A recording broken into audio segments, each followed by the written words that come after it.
Hi guys, welcome everybody to our YouTube channel. On this video, I shall discuss with you most important general science question and answer on chemistry person. Basically हम chemistry से जो basic chemistry होती है जिसमें हम matter उसका composition कहते हैं उसके रिगार्डिंग हम आज कुछ क्वेश्चन आपके साथ डिस्कशन करूँगा। तो मेरे साथ वीडियो के आखिरी तक बने रहिए। और एक बात, वीडियो देखने के टाइम जो भी सवाल आपके सामने आएगा उसको पहले आप वीडियो को पॉज करके उसको सॉल्व कर लीजिए, उसके बाद मेरी आंसर देखिए। ठीक है, तो चलिए वीडियो स्टार्ट करती हूँ। पहला क्वेश्चन आपके सामने, the quantity of matter present in an object is called dash. आपके सामने चार option, first is weight, second volume, third mass, last density. सभी को क्वेश्चन मैं आशा करती हूँ आप सभी ने क्वेश्चन सॉल्व कर लिया है, क्योंकि बहुत ही बेसिक क्वेश्चन है। इससे हम आज बेसिक सवाल आपके लिए ले रहे हैं। उसके अलावा जैसे हमारी सीरीज़ कंटिन्यू बढ़ेगा वैसे ही आपकी क्वेश्चन लेवल भी बढ़ते जाएगा। तो उसका सही आंसर है option C, that is mass. ठीक है, देख लीजिए, जो भी मैटर में जो भी क्वांटिटी प्रेजेंट होती है ऑब्जेक्ट उसको हम मास कहते हैं। ठीक है, going to next question number 2, which the following is are rigid. First option solid, second liquid, third gas, last both B and C. So the right answer is option A, that is solid. Okay, solid is the right answer. आगे बढ़ता हूँ question number 3 की तरफ।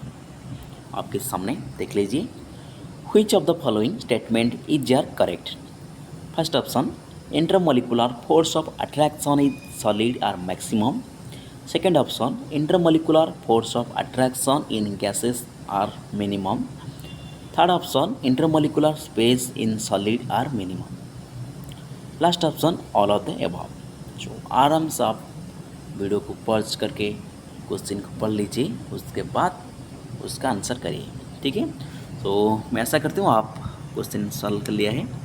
उसका जो सही answer है वो option D, that is all of the above. सारी की सारी स्टेटमेंट सही है, क्योंकि आपको पता होगा जो गैसेस में intermolecular force of attraction negligible होती है और सॉलिड में मैक्सिमम होती है, और इंटरमोलिकुलर स्पेस गैसेस में मैक्सिमम होती है, सॉलिड में मिनिमम होती है।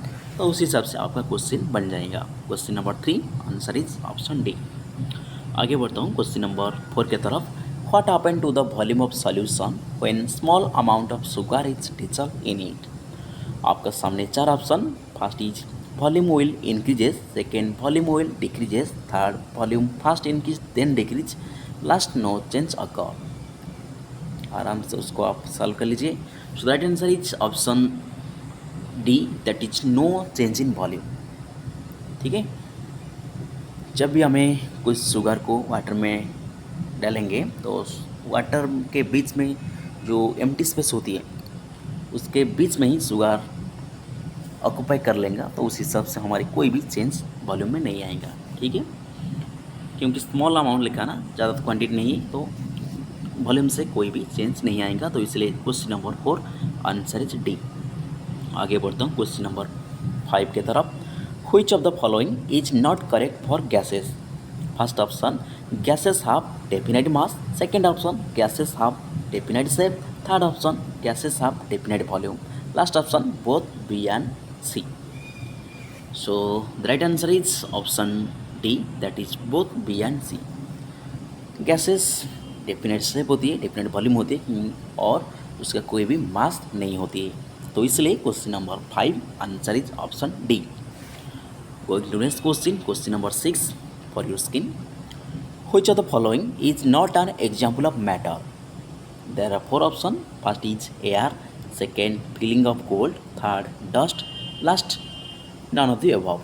सो the right answer is option B, that is feeling of cold. कोई भी इमोशन और फीलिंग एक्सप्रेशन मैटर नहीं होती है। ठीक है, तो इसलिए question number 6 answer is option B.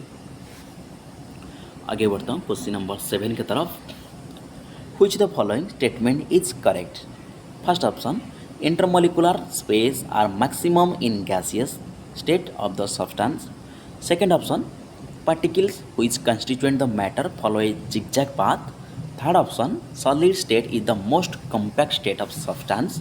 Last option, all are correct. So the right answer is option D, that is all are correct. देख लीजिए सेंटेंस को अच्छा से पढ़ लीजिए क्योंकि सारी की सारी सेंटेंस सही लिखा है। आगे बढ़ता हूँ क्वेश्चन नंबर 8 की तरफ। अगेन आपके सामने 4 statement. Which out of the following does not make sense, यानी कौन सा स्टेटमेंट रॉन्ग है। Okay, first option, solid have fix shape and fix volume. Second option, liquid can be compress easily but not gases. Third option, particle of solid have negligible kinetic energy. Last option, property of diffusion is maximum in the gaseous state. So the right answer is option B, that is liquid can be compressed easily but do not gas. उसके अलावा सारी की सारी statement सही है। Question B the right answer. Question number 8 answer is B. आगे बढ़ता हूँ क्वेश्चन नंबर 9 की तरफ। Which the following is are applicable of high compressible gas. First option, LPG is used as fuel in home for cooking food. Second option, oxygen cylinder are supplied to hospital. Third option, CNG is used as fuel in vehicle. Last option, all of the above. So again, the right answer is option D, that is all of the above. सारी की सारी statement सही है। तो question number 9 answer is option D. आगे बढ़ता हूँ question number 10 की तरफ। Which the following statement does not go with the liquid state? First option, particles are loosely packed in the liquid state. Second option, fluidity is the maximum in the liquid state. Third option, liquid can be compressed. Last option, liquid take up the shape of any container in which these are placed. So does not go with, यानी कौन सा statement wrong है, ठीक है। So right answer is option B, that is fluidity is the maximum in the liquid state. Statement गलत है क्योंकि the fluidity maximum in gaseous state होना चाहिए। तो question number 10 answer is option B. Okay, आगे बढ़ता हूँ क्वेश्चन नंबर 11 की तरफ। On changing which the following the state of matter can be change.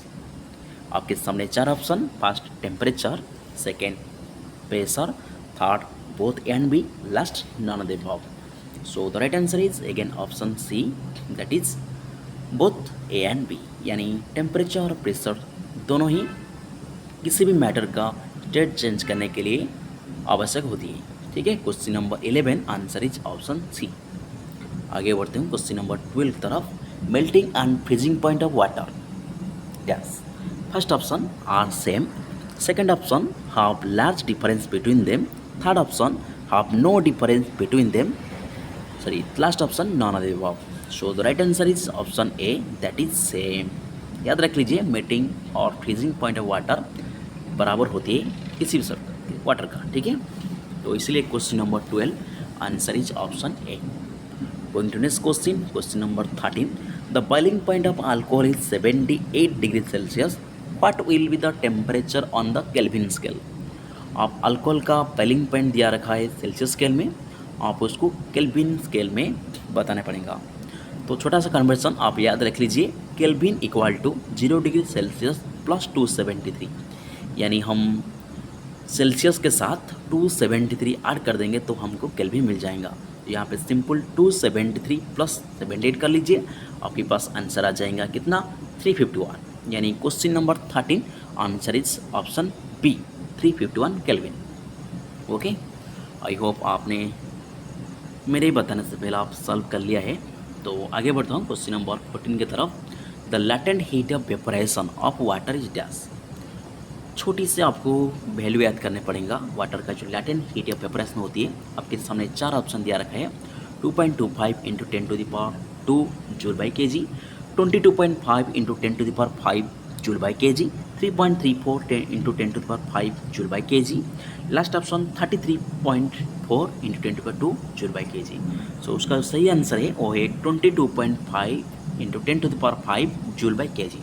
Latent heat of vaporisation of water 22.5 into 10⁵ होती है। तो question number 14 answer is option B. आगे बढ़ता हूँ। Question number 15, SI unit of temperature dash. First option Kelvin, second Celsius, third both, last none. So right answer is option A, that is Kelvin. बहुत easy question, temperature का जो SI unit होती है वो kelvin ही होती है, तो इसलिए हमारी आंसर है option A. Next question, question number 16, in the sublimation process dash. First option solid changes into liquid, second option liquid changes into gas, third option solid changes directly into gas, last option none of the above. Sublimation एक process change का ही matter change का में process होती है जिसमें हम solid को directly gas में कन्वर्ट कर सकते हैं। तो question number 16 answer is option C. देख लीजिए स्क्रीन में, ठीक है। आगे बढ़ता हूँ क्वेश्चन नंबर 17 का तरफ।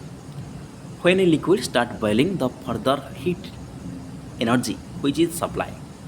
First option the loss to the surrounding as such, second option increasing the temperature of liquid, third option increase the kinetic energy of liquid, last option is observe as he latent heat evaporation by the liquid. Okay, अच्छे से video को pause करके question देख लीजिए।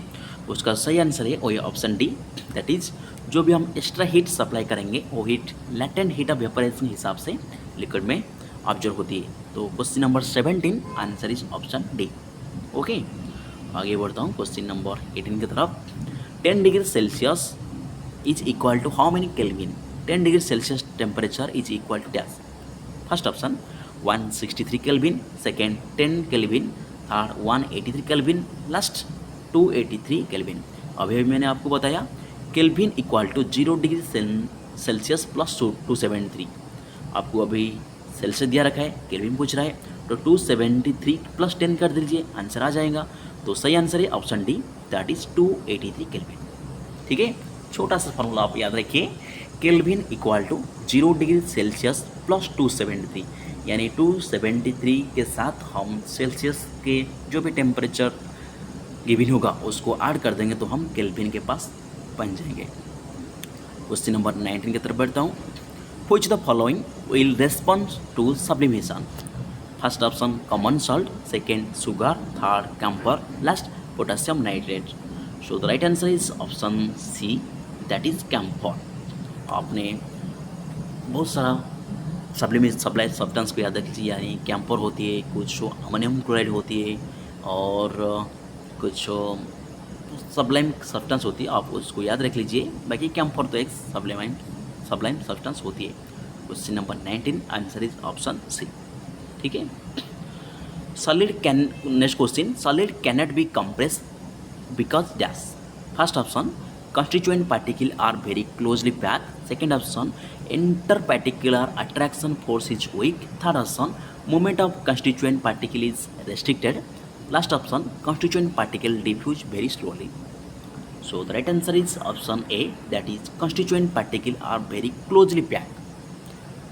अभी मैंने आपको बताया सॉलिड में जो पार्टिकल में जो गैप होती है बहुत ही नेग्लिजिबल होती है, इस वजह से हम फर्दर सॉलिड को कंप्रेस नहीं कर सकते। Question number 20 answer is option ए। आगे बढ़ता हूँ question number 21, dry ice means dash. First option solid ammonia, second option solid carbon dioxide, third option solid sulphur dioxide, last option normal ice.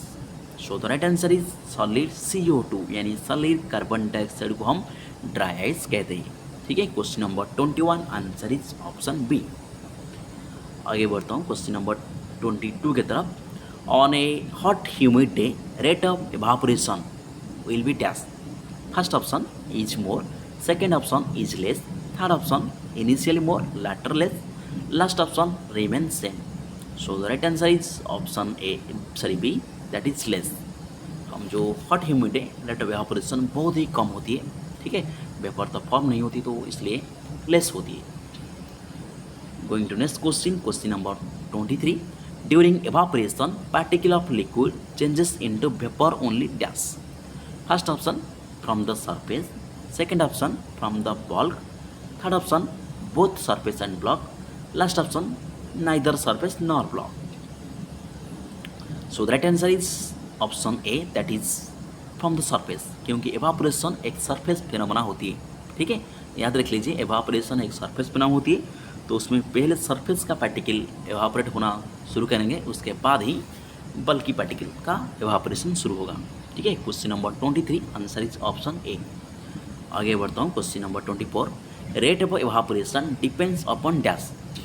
First option temperature, second surface area, third humidity, last all of the above. Solve कर लीजिए। सो the right answer is option D, that is all of the above. क्योंकि जो evaporation होती है वो surface phenomena होती है। Evaporation temperature, surface area, humidity, wind speed, बहुत सारे फैक्टर के ऊपर डिपेंड करता है। तो इसलिए question number 24 option D the right answer. Next question, question number 25, pressure of air at sea level is dash.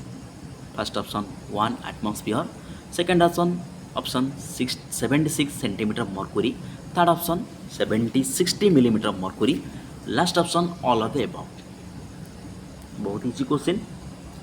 So the right answer is option D, all of the above. क्योंकि हम जो air का pressure होती है सी level पर वो 1 atmosphere होती है, और 1 एटमॉस्फेयर का मीनिंग है 76 सेंटीमीटर मर्क्यूरी, 760 मिलीमीटर मर्क्यूरी। तो question number 25 answer is option D. Going to next question, 1 atmospheric equal to dash. First option 1.01 into 10⁵ pascal, second option 3.46 into 10⁴ pascal, third option 1 pascal, last option 10 pascal. So the right answer is option A, that is 1.01 into 10⁵ pascal. ठीक है, question number 26 answer is option A. Going to next question, question number 27, during evaporation of liquid will be done. First option, the temperature of liquid fall, second option, the temperature of liquid rise, third option, the temperature of liquid remain unchanged, last option, all of the statement are wrong. So the right answer is option A, that is during evaporation of liquid the temperature of liquid will fall. जब भी evaporation होगा तो उसका temperature जरूर fall करेगा, decrease होगा। ठीक है, आगे बढ़ता हूँ। अगला question, as the temperature increases rate of evaporation will be dash. First option increases, second decreases, third option first increase then decrease, last option remain same.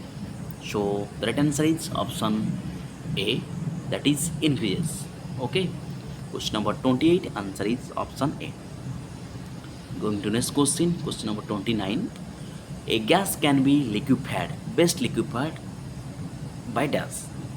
First option by increasing the temperature, second by lowering the pressure, third option by increasing pressure reduce the temperature, last option none of the above.